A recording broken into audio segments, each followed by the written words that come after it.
জীবনের সবকিছু দিয়ে যে সন্তানদের বড় করেছেন তাদের অবহেলাতেই আজ তাদের ঠাঁই বৃদ্ধাশ্রমে।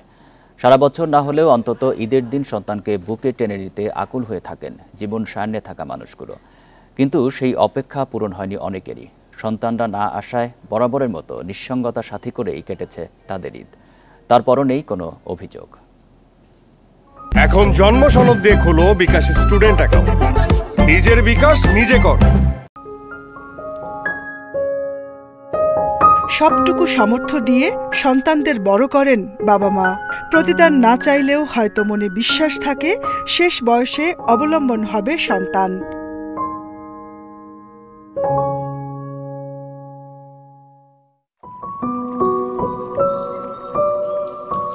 তবে সেই বিশ্বাস ভেঙে যায় অনেকেরই। কারো কারো ঠাঁই হয় বৃদ্ধাশ্রমে। একটু কষ্ট তো লাগেই, যে সব আত্মীয় স্বজন ছেলে মেয়ে এগুলি তো বললে পাবো না, এটা বহু দূরের ব্যাপার। এটা জীবন যেখানে যেমন সেভাবে ম্যানেজ করতে হয়।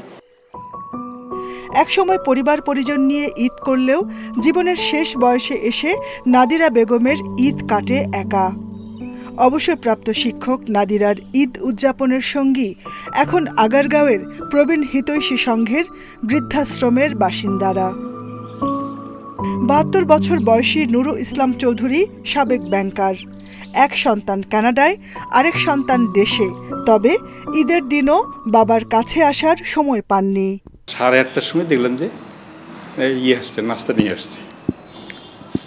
নাস্তা খাইলাম, ঠিক 9টার সময় ছেলে টেলিফোন করছে, ঈদ মোবারক জানাইলো। ছেলে বললো যে ঈদ মোবারক। এই ছেলের সঙ্গে কথা হইল আর কি।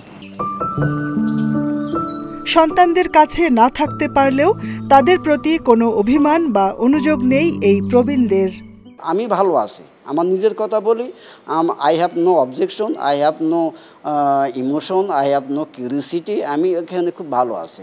বৃদ্ধাশ্রমের কর্মকর্তারা জানান, সীমিত সামর্থ্যের মধ্যে প্রবীণদের ঈদ রঙিন করার চেষ্টা করছেন তারা।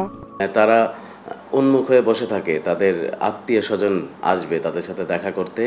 এই ঈদে তারা তাদের 2-3 জন ছাড়া তাদের আমি দেখলাম, আমি নিজে ছিলাম তো দেখলাম, তাদের সাথে আত্মীয় স্বজনরা ভাবে দেখা করতে আসেনি।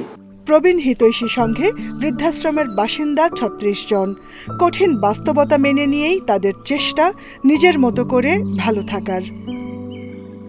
Jahanara Parvin, independent news, Dhaka.